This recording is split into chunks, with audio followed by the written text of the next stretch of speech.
Bonjour à tous, aujourd'hui on va parler des pandarènes. Les énigmatiques pandarènes forment l'une des races les plus mystérieuses d'Azeroth.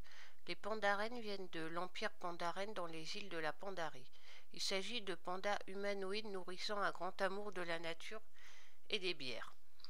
Originaires de leur propre empire secret, les pandarènes constituent une race d'humanoïdes ressemblant à des pandas géants. Cette apparence en conduit de nombreux à sous-estimer ces nobles créatures, les trouvant inoffensifs et mignons. S'ils sont effectivement adorables en apparence, ils ne sont en aucun cas incapables de se défendre. Les pandarènes entretiennent une ancienne tradition d'un mythique art guerrier et sont incroyablement puissants et agiles.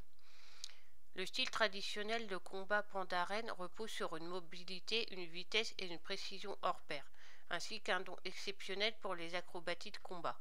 Un bon grand nombre d'eux excellent dans le combat à main nue, d'où la classe des moines.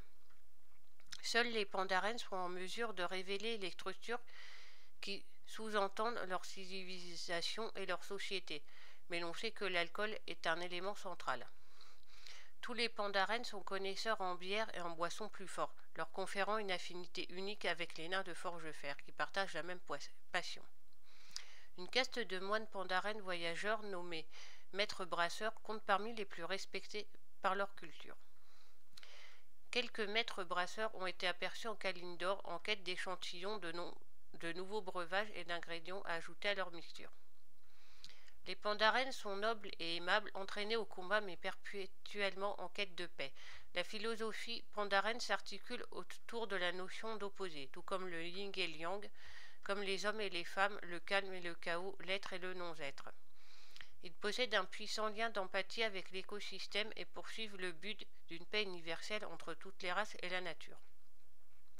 Très peu d'individus parmi les pandarènes décident de quitter leur patrie insulaire cachée de la Pandarie malgré des rumeurs indiquant la présence d'un camp pandarène dans les serres rocheuses. Cependant, ceux qui effectuent ce voyage sont des guerriers puissants ayant prouvé leur aptitude au combat, en état d'ivresse avec une maîtrise hors du commun des éléments. Le plus connu de ces guerriers est Shen Brune d'Orage qui aida le Mok'Natal Rexxar et la Horde après la chute de la Légion Ardente. Personne ne sait ce qu'il est advenu de lui ensuite, mais un grand nombre de ces tonneaux vides ont été retrouvés éparpillés dans les Tarides. Malgré l'aide de Shen à Rexxar, les pandarènes en général ne semblent pas préférer la Horde à l'Alliance et ne considèrent pas d'affiliation particulière.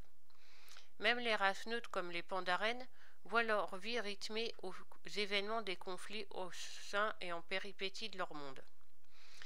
Dans un monde constamment au seuil de la guerre, le besoin de pacificateurs est aussi grand que celui des guerriers. Beaucoup des habitants d'Azeroth ne sont assignés ni à la Horde ni à l'Alliance. C'est le cas des pandarènes qui sont plutôt une race indépendante.